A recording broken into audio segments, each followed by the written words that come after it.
Radio Grand Lac, à Aix-les-Bains et autour du lac du Bourget, votre radio. Place aux associations. Mireille met en lumière le tissu associatif et les bénévoles de notre territoire sur Radio Grand Lac. Bonjour, soyez les bienvenus sur... non, c'est pas Mireille, mais presque. Elle va arriver Mireille, ne soyez pas impatients. Soyez les bienvenus dans le grand bain de la vie locale pour vivre une toute nouvelle émission sur Radio Grand Lac. Et c'est toujours un moment important pour nous. Salut JP, t'es toujours là? Écoute, oui, je suis tout le temps là, tout à fait. Je te vois au loin là-bas. Oui, c'est toujours important d'avoir une nouvelle émission. 38e, on en a deux en plus aujourd'hui, je crois. 35e, on ne sait plus. Ouais. Mais c'est surtout important d'avoir une émission qui parle des associations. Exactement, sujet très important. Du bénévolat et de toutes ces associations qui rendent notre territoire si dynamique, si attractif, et tout le boulot qui est fait par les bénévoles. Exactement. Que ce soit de la plus petite association de 2-3 membres jusqu'à la plus grosse qui peut compter plusieurs milliers de personnes. C'est un boulot remarquable et on le dira jamais assez, c'est du bénévolat. Exactement. Donc voilà, c'est spécial et il faut qu'on en parle. Alors c'est une nouvelle émission, une nouvelle on est ravis d'accueillir Mireille dans le grand bain de la vie locale. Coucou Mireille. Merci, bonjour. Mireille qui plonge avec nous dans le grand bain de la vie locale. Tout à fait, c'est un grand moment. Voilà. Alors, très heureuse d'être sur ce plateau aujourd'hui et merci de me faire confiance, Jean-Pierre et puis Sandra. On a réfléchi un moment. Bon, non, mais en tout cas, tu as toute notre confiance, Mireille, et on est vraiment ravis que tu reprennes cette émission. Mireille, vraiment, ça nous fait chaud au cœur. Bienvenue. Et puis, tu vas parler aujourd'hui d'un événement triste qui a eu lieu le 11 août, mais qui a été géré merveilleusement bien par plusieurs acteurs, par plusieurs associations, notamment, et c'est là encore qu'on voit l'importance à la fois des élus locaux, puisque c'est la mairie de Grésy-sur-Aix avec laquelle on est partenaire, mais également de toutes ces associations qui agissent dans l'ombre. Geneviève Choulet, qui est à mes côtés, ne dira pas le contraire, c'est un travail de chaque jour. Et puis on a aussi l'OPAC de la Savoie qui a fait un travail remarquable. Mais ça, maintenant, on va te laisser parler maintenant, Mireille. C'est toi, c'est parti. Bonjour, chers auditeurs fidèles de Radio Grand Lac.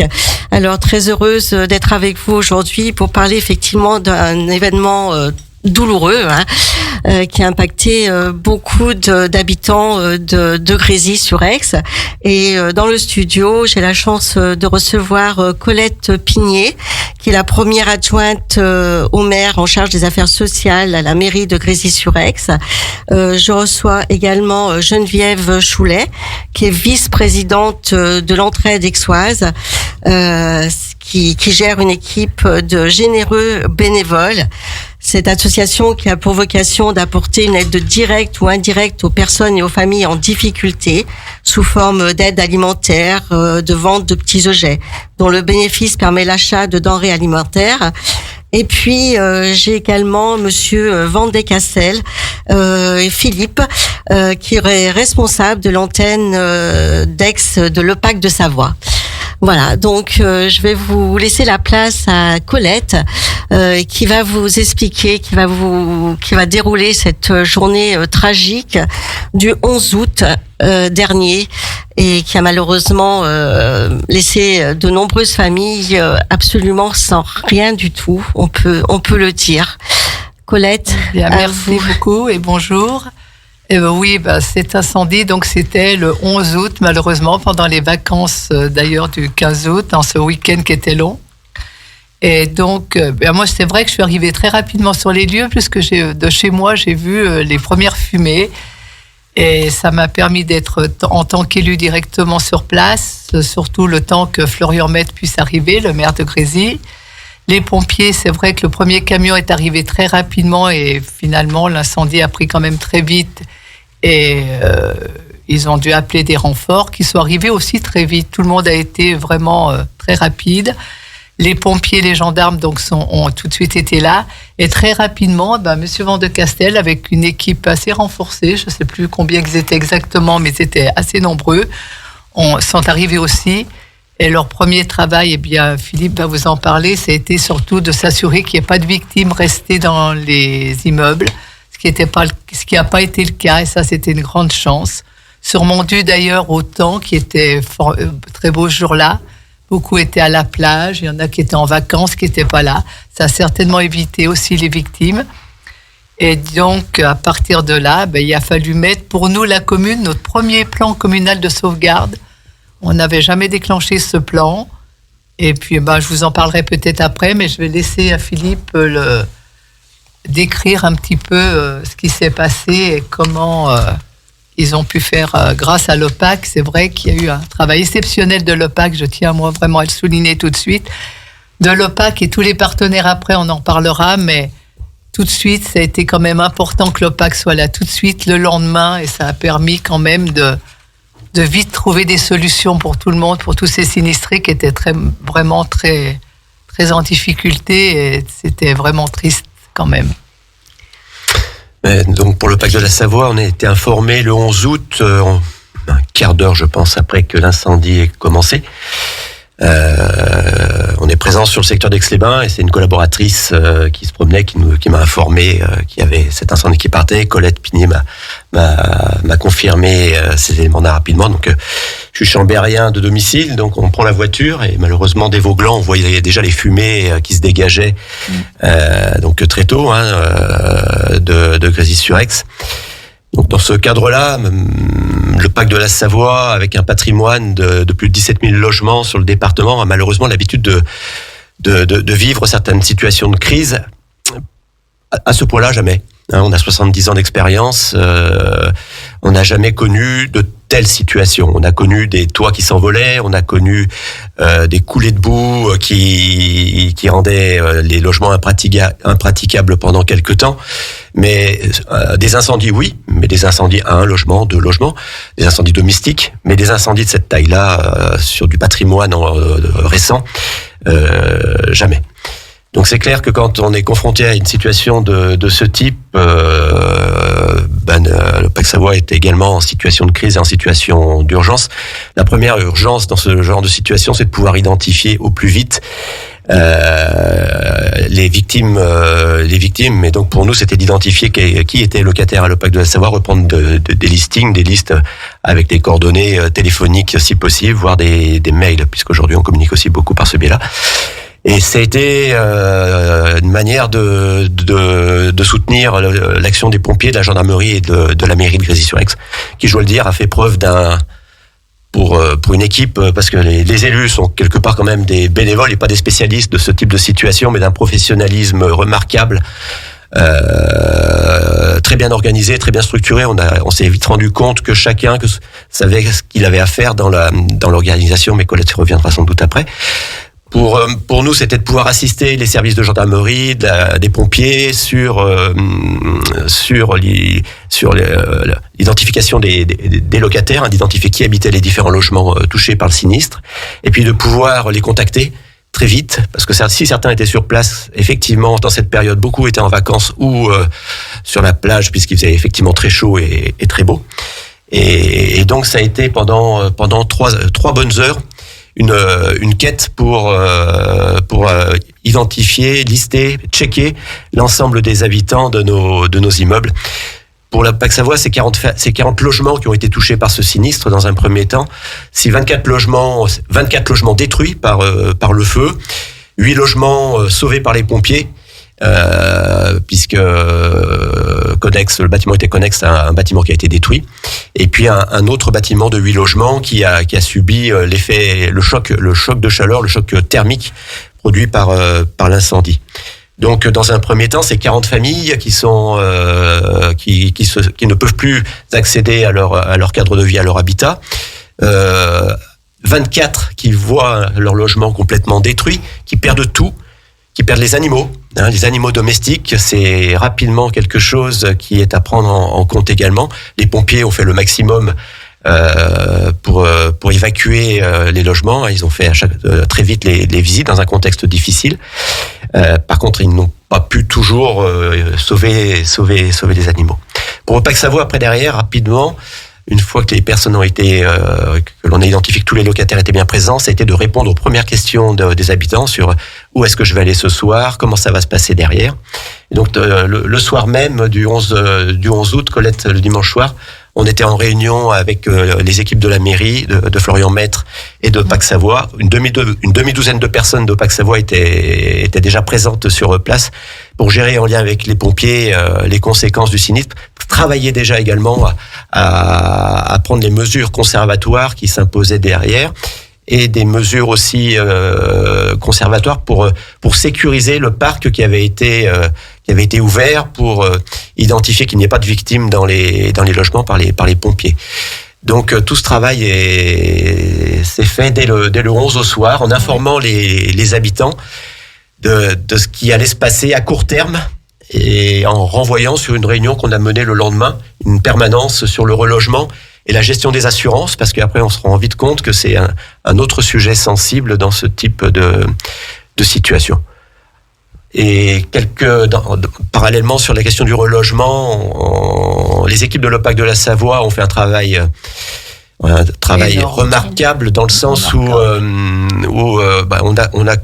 a fermé l'antenne, on a fermé l'antenne au public, on avait juste une permanence téléphonique et le reste de l'équipe, une demi-douzaine de personnes, se sont consacrés spécialement à la gestion de ce sinistre avec l'appui des équipes du siège. Dire aussi qu'on a mobilisé très vite les autres bailleurs du département et de Haute-Savoie également, puisqu'on n'est quand même pas très loin de nos collègues au Savoyard, et que cette chaîne de solidarité au niveau des organismes HLM, mais aussi d'associations, certaines associations qui louent des logements. On a également sollicité les loueurs de meublés d'Aix-les-Bains. On a donc pu compter assez vite sur une offre de logements pouvant permettre soit de gérer du logement provisoire, les trois phases, c'est de l'hébergement d'urgence, ce qui a été géré très bien par la mairie de Grésy dans un premier temps, notamment par la prise de réservation sur des hôtels, dans un contexte difficile parce qu'on est en plein mois d'août. Dans un certain nombre de cas, les personnes sont allées chez des proches ou de la famille. Et puis après derrière, ce temps d'urgence, c'est d'identifier les solutions de logement provisoires ou définitives que l'on pouvait identifier. Donc toute l'offre mise à disposition par les bailleurs, par OPAC Savoie, sur Aix, on a essayé d'élargir aussi dans un deuxième temps également sur Chambéry, voire même un petit peu plus loin, nous ont permis, dès le 14 août, le mercredi 14 août, la veille du 15 août, de pouvoir contacter l'ensemble des locataires sinistrés pour leur proposer une solution, une option, pas forcément immédiate, parce que globalement, on n'a pas de logement disponible, on n'a pas de logement d'urgence, pas de logement disponible, mais donc avec des perspectives par rapport à des libérations de logements indiquées par les locataires qui partaient, par des logements qui étaient en travaux et que l'on s'apprêtait à remettre dans le circuit de la location, et puis en s'appuyant sur des mises à disposition de nos collègues bailleurs savoyards, l'association La Sasson qui nous a aidé également à gérer une situation un petit peu complexe. Voilà comment les choses se sont mises en place avec, pour terminer, peut-être mettre l'accent quand même sur la responsabilité, la solidarité des équipes de Pax Savoie, puisque je le dis encore avec certaines émotions, mais parce que c'est vrai que c'était relativement choquant aussi pour les habitants d'avoir tout perdu, mais pour OPAC Savoie, c'est un autre choc. Le choc d'être le propriétaire de ce parc, le choc de se demander pendant un certain nombre d'heures si on avait récupéré tout le monde. Ce qui est réconfortant, c'est de voir la solidarité de tout le monde, la coordination de tous. Incroyable. Et des équipes de l'OPAC de la Savoie qui, quand on leur a demandé si ils étaient disponibles le 15 août, les gens étaient OK pour venir donner le coup de main. Et ça, chapeau. Oui. On sent beaucoup d'émotions, Philippe. Je tiens à le dire, je tiens à bien le préciser, l'OPAC s'est montré franchement formidable. D'ailleurs, je crois que toute la chaîne de tout le monde s'est montrée formidable d'ailleurs. Mais grâce à ça a permis aussi à nous, la mairie, de pouvoir quand même faire face à toutes les demandes. Mais l'OPAC, en effet, travaillait le 15 août, le samedi, tout le temps. Il travaillait et c'était pas que quelques heures, je peux dire. C'était un travail de fou. On a fait notre travail au regard un petit peu de la situation grave que rencontraient les habitants. Cette émission, effectivement, je voulais la dédier à tous les acteurs qui ont été très très présents pour répondre à la demande de ces sinistrés. On va laisser la parole à Geneviève, donc qui est la vice-présidente de l'entraide aixoise, et qui est intervenue très très très rapidement aussi le 11 août. Dès le jour même, elle m'a appelé avant que même j'ai le temps de l'appeler, je dois le préciser. Elle a été là présente jusqu'à tard le soir, très tard. Elle a mobilisé ses équipes. Là aussi, moi, je connaissais l'entraide, je tiens à le dire publiquement quand même à la radio, c'est qu'à de le dire.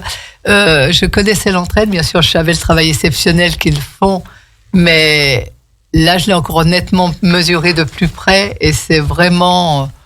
je ne sais même pas de mots pour dire à quel point c'est formidable. Vous ne pouvez pas rester insensible, c'est pas possible. Donc, moi, j'ai été alertée par une voisine qui est venue me dire ça brûle à Grisi. Donc, elle m'a montré les photos qu'elle avait sur Facebook. J'ai dit oui, en effet. Et sur le moment, je n'ai pas trop réalisé. Et 10 minutes après, j'ai appelé donc mon collègue Gilles Machuel, qui fait partie de l'association Les Lucioles, qui est notre bénévole, on va dire pompier, qui vient quand on a vraiment besoin de personnel, on l'appelle au dernier moment.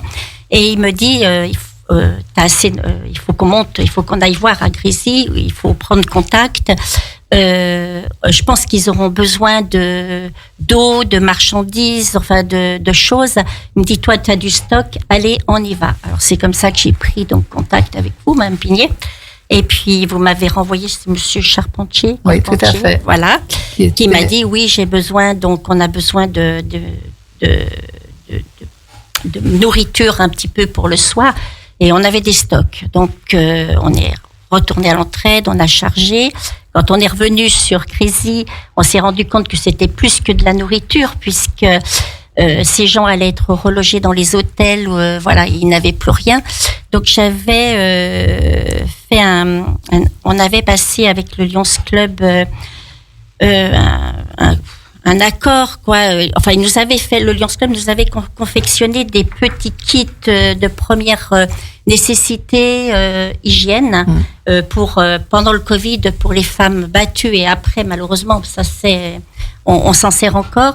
Et donc, dans ces kits, il y avait brosse à dents, il y avait dentifrice, il y avait serviette, éponge, il y avait enfin tout ce qu'il fallait, tout neuf, propre, et classé par taille, puisqu'il y avait même des slips à l'intérieur. Donc, j'ai dit, bon, on va retourner chercher nos kits pour pouvoir les donner. C'est maintenant ou pas du tout, quoi. Voilà. Alors, on est reparti, et puis on avait oublié les aliments pour chiens.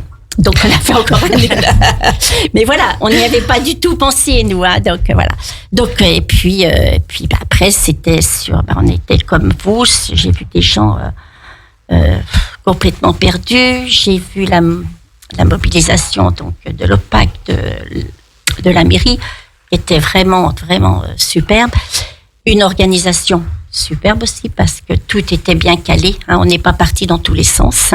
Les personnes avaient quand même tous un relogement pratiquement le soir, ou hôtel, ou dans la famille, comme vous le dites.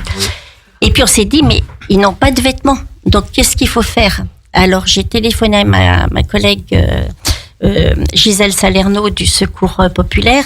Je lui ai dit, écoute, il faudrait qu'on ouvre nos boutiques ce soir, jusqu'à 23h, et puis les gens viendront donc chercher des vêtements, parce qu'on peut pas les laisser comme ça. Il y en a qui étaient en short, hein, quand même, voire torse nu, voilà. Et puis c'est ce qu'on a fait, et on n'a pas eu beaucoup de monde, parce que je pense que le but c'était plutôt qu'ils se posent, ils étaient trop traumatisés. Mais bon, il y a quelques personnes qui sont venues. Nous, on a été présents sur cette chose-là. Ils sont revenus le lendemain pour venir chercher des vêtements et autres, voilà. Mais on ne pouvait pas rester insensible. Alors, j'ai appelé tout le monde, voilà, pour qu'ils soient avec nous, qu'ils se mobilisent aussi. Et j'ai jamais eu de nom, hein. Tout le monde est venu, il n'y a pas eu de problème. Geneviève a un gros réseau, hein. Un gros réseau, et je dois dire que sa participation ne s'est pas arrêtée à cette journée, hein. Parce qu'encore aujourd'hui, voilà. Oui, puis il fallait gérer des priorités. Alors bon, c'est vrai qu'il y a eu des appels dont vêtements, on avait bien précisé les choses, des vêtements de saison pour pas être envahi, parce que je sais comment ça se passe. Bon, malheureusement, il y a eu un petit dérapage, mais ça a été repris par la mairie de Grisi, qui a prêté une salle pour pouvoir trier tout ça. Bon, mais ça s'est fait. Puis maintenant, on en est ils ont leur logement. Et ben, quand on a le logement, il faut. Allez, j'ai dit, on va faire des kits d'entretien. Alors, dans ces kits d'entretien, je leur mets un sac à disposition où il y a balai, brosse, pelle, papier WC, en fait, tout ce qu'on a besoin pour rentrer dans un appartement qui coûte une certaine somme quand on doit tout acheter. Hein, voilà. Alors, kit d'entretien, kit d'hygiène, kit de draps, de couverture, enfin de couettes, voilà, tout ça.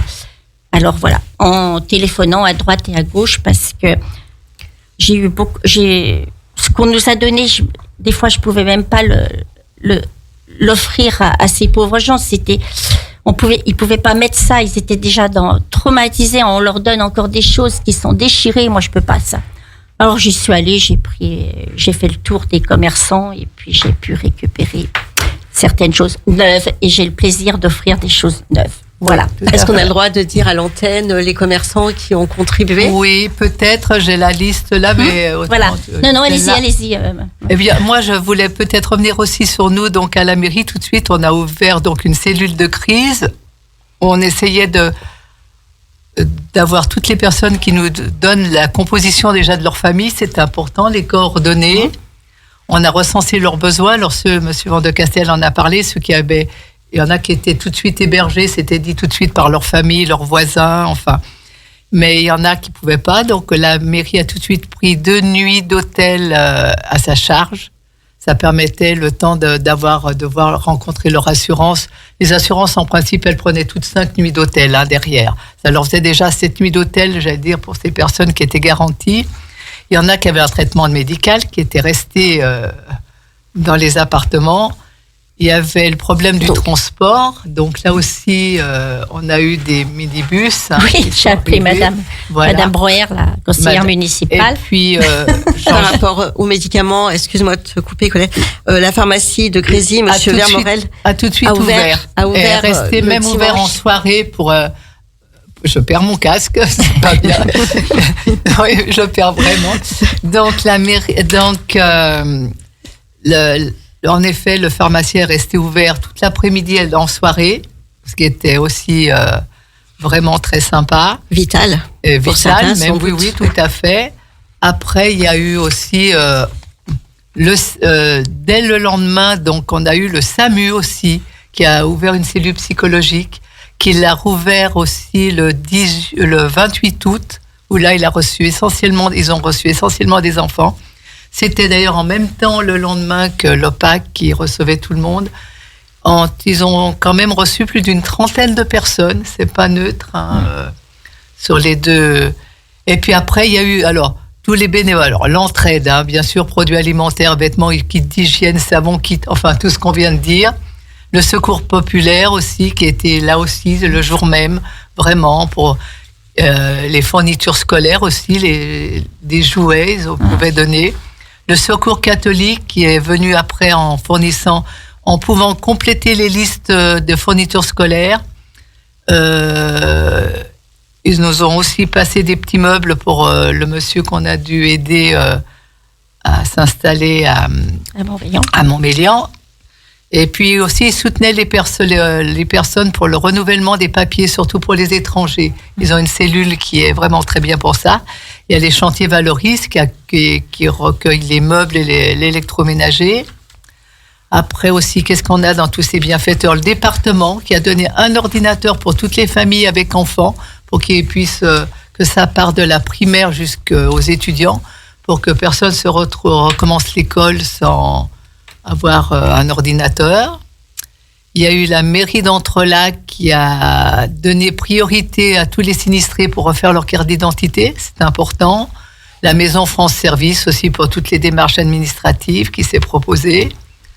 Ondéa qui a proposé gratuitement des tickets de bus. D'ailleurs, ils sont toujours disponibles en mairie, il y en a encore, si des gens veulent des carnets, c'est toujours bon. L'UDAF, ils ont été très présents aussi pour la personne un peu handicapée qu'on a aidé à partir à Montmélian. Et puis alors les Grésiliens et puis tout le bassin aixois, je dirais, il y a une solidarité de fou. Donc il y a eu, l'entraide a été, c'est vrai, très vite saturée avec les vêtements, on peut le dire. Et nous aussi, à la mairie, on a été très vite saturés avec les vêtements, je dois dire. Mais quand même, on a des bénévoles qui, pendant une semaine, ont dû trier ces vêtements. Hein.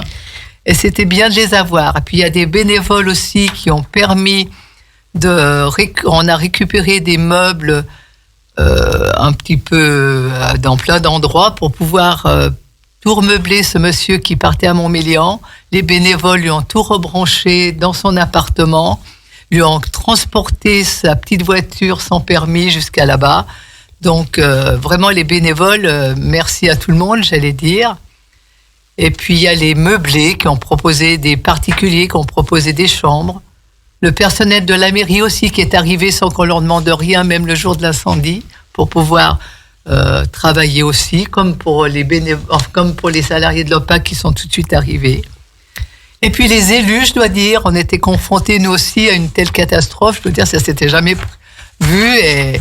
Et tous ceux qui étaient là en vacances, hein, les autres, dommage pour nous, ont tout de suite été là aussi. Il y a eu le CCAS donc, qui a pris, donc, j'ai dit, les premières nuits d'hôtel et qui est maintenant offre aussi, alors là c'est en distribution, un don qui est de 150 € pour un bon cadeau de 150 € pour les personnes seules ou couples et 250 quand c'est des familles avec enfants. Ça leur permettra peut-être de s'acheter, on disait, plus des frivolités plutôt que peut-être que l'assurance rembourse pas. Peut-être ça peut aider à ça. Puis il y a eu des dons. Pour nous à Grésy, Fit Grésy, le comité d'animation, Christian Parel, les Sentiers, l'ABCP qui est le spectacle et fête, Colette Gillet qui est une particulière et aussi une ancienne élue, l'APE qui sont en attente mais qui vont nous donner aussi un don. Tout ça, c'est des dons qu'ils ont fait au CCAS qui nous a permis peut-être d'aider tout de suite, mais je pense dans les mois à venir, certainement que des personnes vont être encore en difficulté. Alors là, maintenant, ça va quand même rentrer dans le circuit normal, c'est-à-dire qu'on donnera que sur présentation du dossier de l'assistante sociale quand même, hein, pour qu'on reste dans le cadre du CCAS. Et puis après, il y a le comité d'animation d'Entrelacs, hein, je parle avec Geneviève. Martine Toussaint aussi. Monsieur Martine Toussaint, donc Monsieur Meunier qui a donné un bon d'achat. Max Iso, qui ont donné de la nourriture et accessoires pour les animaux, beaucoup quand même. Leclerc Drumetas, qui a donné des vêtements, chaussures, sous-vêtements de toute taille et de tout âge, neufs, hein, je précise toujours. Hein. Un joli don. Voilà, Carrefour Market, qui a donné beaucoup de produits alimentaires, qui nous a permis, à nous, la mairie, de nourrir les pompiers pendant toute la semaine. Parce que c'était pas neutre, hein, parce qu'il y avait, je crois, 80 ou 90 pompiers déjà le jour même sur site. Et ils sont restés, je crois, une quarantaine toute la semaine. La solidarité là aussi a joué, puisqu'il y a des personnes qui se sont proposées spontanément d'ouvrir leur maison et de proposer aux pompiers de venir prendre un peu de repos chez eux. Oui, un monsieur, une famille qui a ouvert le jour même, et heureusement. Il faut le souligner parce aussi. Que je tiens à souligner on l'a peut-être pas assez dit, mais il y avait des pompiers qui ont été quand même bien touchés par la chaleur, et entre autres, j'en ai vu un, moi, qui était quand même dans un état un petit peu difficile à un moment donné, et cette personne a ouvert sa maison tout de suite, sa terrasse les accueillait, et il venait un petit peu se ressourcer entre deux interventions. Il y a eu le vétérinaire de Grésy aussi qui a donné de la nourriture et des accessoires pour animaux, Verbaudet qui a donné siège auto, vêtements bébés, Transat, Chantal Boutique, des vêtements neufs aussi, je précise toujours, hein, c'est important. Hein. Oui. L'agence postale de Prison Saint-Innocent qui a fait une collecte, Filleul qui a donné des parures, 15 parures de lit neuve, c'est pas rien. Au Vivier du Lac, à Filleul. Oui, au Vivier du Lac, tout à fait. Il y a eu le lavage gratuit par l'Avreco de Drumetas pour les... C'était quoi pour les parures, les parures, c'était des parures d'exposition. Donc, il les a fait nettoyer, reconditionner dans des plastiques. Colombine de boutique aussi, qui habite vêtements avenue de Saint-Simon, qui a donné aussi pas mal de vêtements. Oui. Il y a eu Élise aussi, je crois, qui a donné des couettes aussi. 40 couettes, 40 draps de bain, des housses de matelas. Oui, des housses de matelas, voilà. Après, eh bien, j'allais dire, dans tout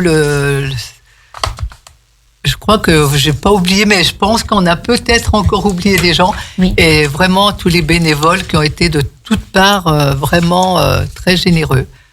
Maxiso, si je peux intervenir, c'est une petite de 14 ans, une jeune fille de 14 ans qui a vu donc, apparemment elle habitait en face de cet immeuble, elle a vu donc les chiens, les chats courir un peu à droite et à gauche, et c'est elle qui a pris l'initiative le lendemain d'aller démarcher les vétérinaires et Maxiso pour récupérer des croquettes, enfin voilà. Et elle est arrivée à l'entraide avec 2 chariots complets. Et elle était heureuse d'avoir participé. Je voulais qu'elle me donne son nom, puis je voulais la citer, mais elle veut pas, elle veut rester dans l'animal. Et puis elle pleurait encore d'avoir vu donc tous ces animaux et c'était terrible. Voilà. Il y a même beaucoup de bénévoles qui ont continué d'ailleurs presque jusqu'à aujourd'hui à essayer de récupérer des animaux. Ils en ont retrouvé quand même. Ils ont mis des cages, ils ont réussi à récupérer quand même des animaux. Ils sont pas tous morts dans l'incendie, je tiens bien à le préciser quand même. Je vais vous proposer une petite pause musicale et on va écouter Les Enfoirés, voilà. Si vous voulez bien. La radio de l'identité locale à Aix-les-Bains et autour du lac du Bourget, Radio Grand Lac sur 92.1. Place aux associations. Mireille met en lumière le tissu associatif et les bénévoles de notre territoire sur Radio Grand Lac. Amis auditeurs de Radio Grand Lac, vous êtes toujours en direct dans le studio avec mes 3 invités, Geneviève Choulet, Colette Pigné et puis Monsieur Vandès-Castel de l'OPAC. Et je vais laisser la parole maintenant à Geneviève de l'entraide aixoise. Voilà, donc si on reprend un tout petit peu tout ce qu'on a dit donc dans la première partie, en ce qui concerne donc l'entraide aixoise, nous avons à ce jour délivré 11 colis d'hygiène, donc hygiène, produits de première nécessité, 11 colis nettoyage, donc des kits de nettoyage ou pour qu'ils puissent rentrer dans leur appartement pour faire le premier ménage et puis qu'il n'ait pas de souci à aller acheter une éponge, etc. On a fait 22 colis alimentaires parce que donc on leur a donc donné la possibilité de venir chercher donc des colis alimentaires. Alors, je tenais à dire que si la personne était toute seule et qu'elle logeait dans de la famille où il y avait 4 personnes, je donnais pas un colis alimentaire pour une personne.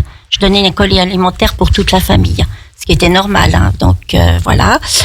Après, 12 colis draps, serviettes. Et puis, donc, là, on va sortir, je pense, semaine prochaine, les vêtements d'hiver, puisque malheureusement, le soleil s'est un peu caché. Et donc, il fait un peu frais. Et je vais remettre donc aux enfants des jouets neufs, offerts par Hasbro. Tous les ans, donc, ils nous donnent des jouets neufs de très bonnes, des très beaux jouets d'une certaine valeur. Donc, ils auront tous un jouet neuf et des jouets qu'on a en stock, mais qui auront été donc vérifiés avant de les donner. Je donnerai pas un puzzle s'il manque 3 pièces, ça sert strictement à rien. Je veux pas de ça. Voilà. Donc voilà la petite synthèse. Ces gens sont sensibles à ce qu'on fait, ça c'est sûr. Ils nous disent merci, ça c'est super important aussi de le dire. Et puis je ne les reçois pas en même temps que les autres. Je leur fais un accueil à part. Voilà, qu'ils aient l'impression d'aller dans une boutique puis de choisir leur parure de drap. Voilà. C'est vraiment délicat. Hein. Oui, voilà, c'est pas facile. Attention. Oui, voilà. Donc, puis on ira, puis on fera en fonction des demandes, mais quand il y aura des besoins, de toute façon, je vous dirai, Madame Pigné, ce qu'on a besoin. C'est vous qui ferez donc l'information sur votre site.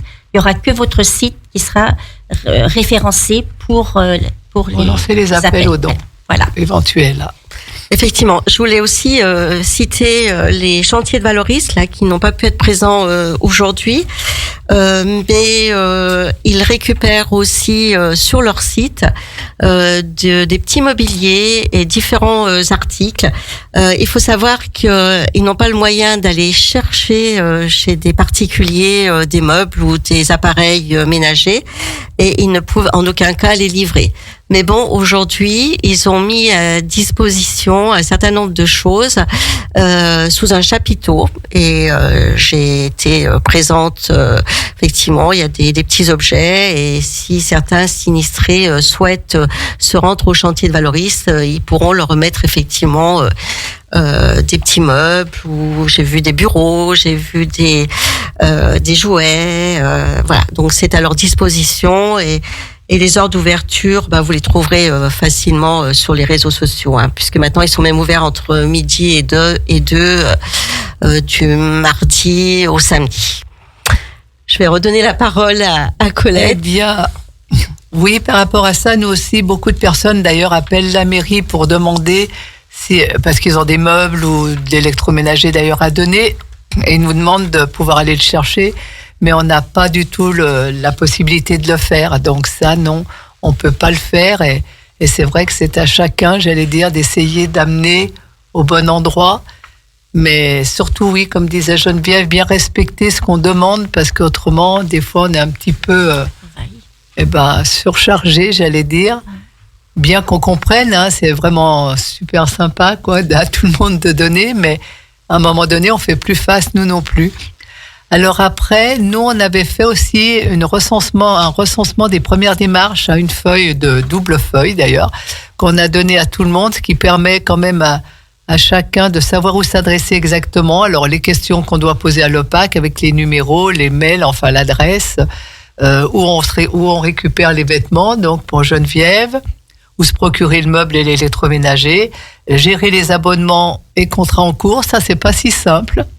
D'ailleurs, pour savoir comment on arrête tous nos abonnements, électricité, gaz, box, internet, téléphone, l'abonnement eau.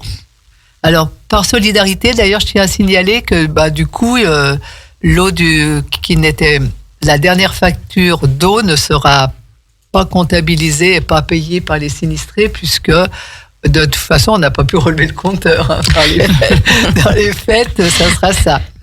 Après, bien aussi les contrats d'assurance, auto-banque, tout ça est rappelé dans cette fiche. Donc, on se refait la carte d'identité, les documents. On a plein de choses comme ça, les adresses, donc, tous les numéros utiles. Comment on refait sa carte bus. Et là aussi, refaire sa carte bus, c'est gratuit, c'est-à-dire pas le nouveau abonnement, j'entends refaire la carte. Normalement, c'est payant si on la perd. Donc, cette partie-là, les tickets de bus. Il y avait aussi des vélos électriques qui pouvaient être mis gracieusement pendant la première semaine à disposition. Qu'est-ce qu'on avait aussi? À la Poste aussi, qui ont eu la bonne idée tout de suite, qui a vraiment réagi et qui a stoppé temporairement tous les courriers à la Poste pour que les gens puissent les récupérer, qu'ils partent pas dans la nature. Donc, qu'est-ce qu'il y avait aussi? On avait dit les kits de fournitures scolaires qui ont auprès de l'entraide, ça c'était top aussi. Non. Le secours populaire. Le secours populaire, pardon. Voilà. Là, c'est moi qui dis une bêtise. Et puis après, il y a eu aussi une grande solidarité avec notre service scolaire. D'ailleurs, la directrice, aussi bien que le principal du collège, sont venus me voir. D'ailleurs, le principal m'a bien dit qu'il y avait un fonds de solidarité aussi au collège, si besoin, pour les personnes qui en avaient besoin. Et puis, bien sûr, à la mairie, on a un ordinateur qui est toujours à disposition aussi des personnes qui pourraient en avoir besoin. La cellule psychologique aussi, que les personnes peuvent aussi appeler en individuel. C'était pas forcément à la mairie. Et il y en a d'ailleurs qui y vont personnellement, qui préfèrent. Et puis voilà, je crois qu'on a fait à peu près le tour. Et les gens, bien sûr, viennent toujours nous voir et ils peuvent toujours... je suis toujours à disposition. Florian Maître, bien sûr, est toujours à disposition. Il reçoit toujours tout le monde. Et il en a reçu quand même pas mal de personnes qui avaient besoin aussi de venir. Et tout le personnel aussi est à disposition tout le temps. Et je crois que là, moi, j'ai bien fait le tour. Je voulais une chose à rajouter. Oui, je voulais juste préciser pour les vêtements, le Secours populaire aussi participe. Oui, participe, a beaucoup participé aussi avec l'entraide. Voilà, oui, on est bien, on s'entend très bien, oui, donc il n'y a pas de problème. Voilà, en fait, vous êtes vraiment très solidaires. Hein, oui, dans on n'est pas concurrents, pas du tout. Non, c'est bien ce que j'ai remarqué. Le Secours catholique est venu aussi en renfort au tri du linge dans aussi, la salle. Oui, ils ont prié avec. Également. Là, je crois qu'il y avait les bénévoles de Grésy, l'entraide, le Secours populaire, le Secours catholique. Tout le monde était vraiment ensemble. C'était sympa d'ailleurs ça. Hein. Ça crée des liens d'ailleurs entre eux aussi. Et certains se connaissaient pas et se sont découverts là. Donc c'était vraiment très sympa. Un bel élan de générosité dans une crise très compliquée. Dans quelque chose de très difficile, il est ressorti aussi beaucoup de bonnes choses malgré tout. Ce qui n'empêche pas la tragédie et le désarroi des personnes qui étaient touchées. Donc, est-ce que tout le monde est relogé pratiquement? Alors, au niveau du relogement, aujourd'hui, on a 22 foyers qui ont d'ores et déjà les clés d'un logement. Alors, un logement qui peut être un logement définitif, mais on s'est engagé auprès des habitants, le cas échéant, à revoir la situation, notamment pour un certain nombre d'habitants qui n'ont pas pu être logés sur Grésy-sur-Aix et qui souhaiteraient éventuellement revenir sur cette belle commune de Grésy-sur-Aix, de pouvoir l'envisager en fonction des futures disponibilités de logement. On a 3 familles qui devraient avoir leurs clés d'ici la fin de ce mois. Et enfin, on a 5 foyers qui sont aujourd'hui hébergés, mais dans des conditions correctes, avec une perspective sur des libérations qui devraient se faire d'ici la fin de l'année ou début 2025. Donc aujourd'hui, à fin septembre, si vous voulez, c'est que sur les 30 foyers à reloger, 25 auront les clés d'un logement. Et pour les 5 derniers, c'est des perspectives à plus long terme, mais qui ont été vues et validées avec eux.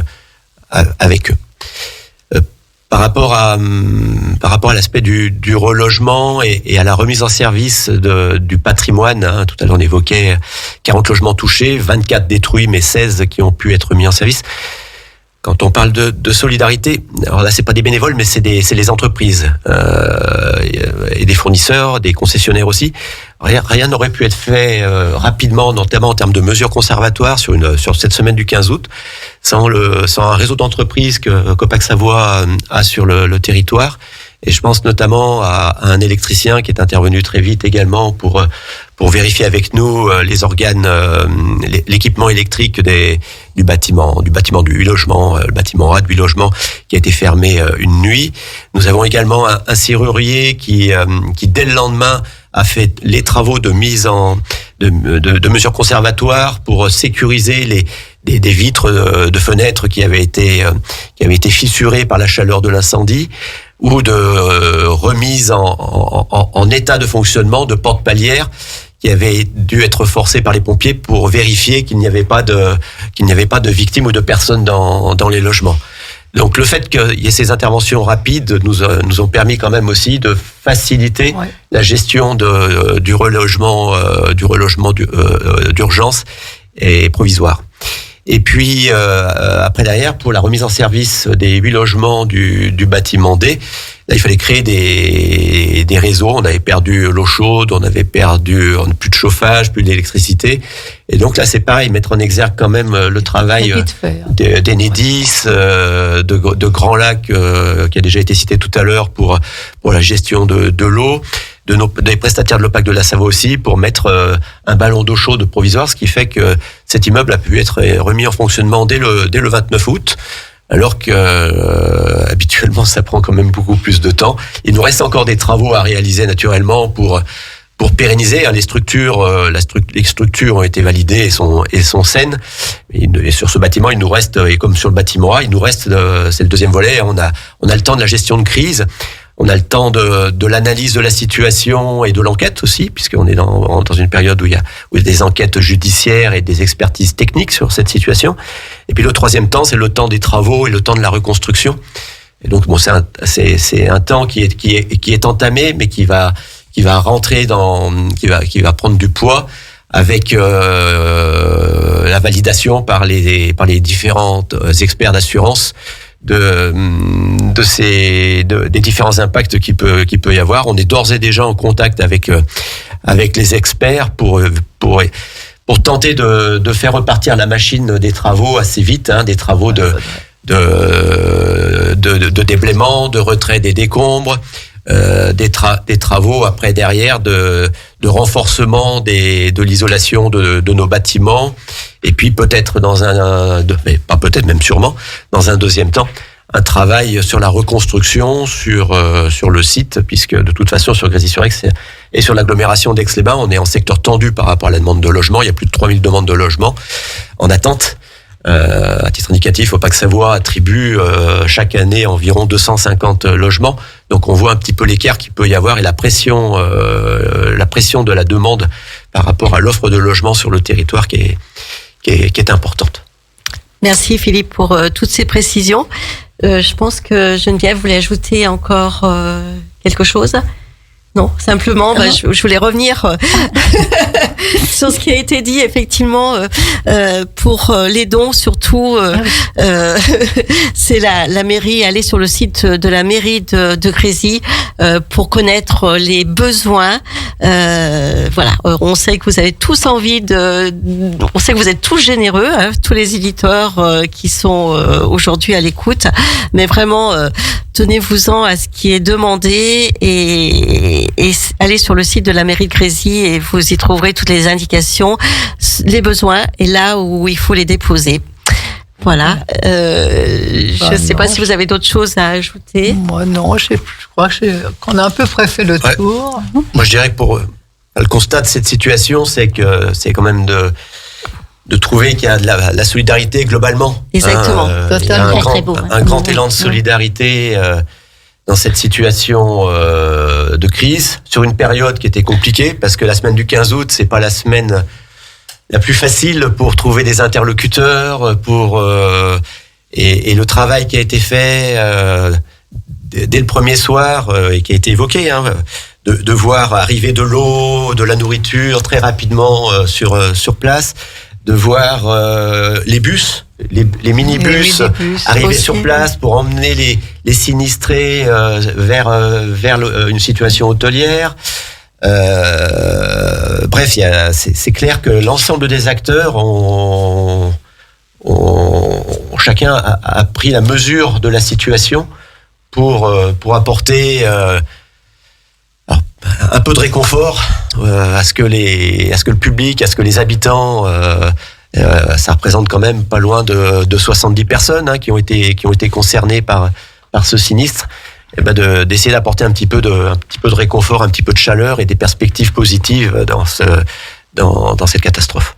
Merci Philippe, vous avez très bien résumé cette générosité, cet élan de solidarité qui s'est fait autour de ce sinistre. Voilà, on arrive à la fin de notre émission. Alors, merci à vous trois. Et puis, je vais présenter, je vous dis rendez-vous à 18h pour l'émission sur Radio Grand Lac, 92.1 FM. Et c'est local et c'est bon, présenté par Ève et Françoise. On va se régaler. Je vois les yeux déjà de Jean-Pierre Germain qui brillent de gourmandise. Voilà, bonne fin de journée à tous et puis à très bientôt. Merci. Radio Grand Lac.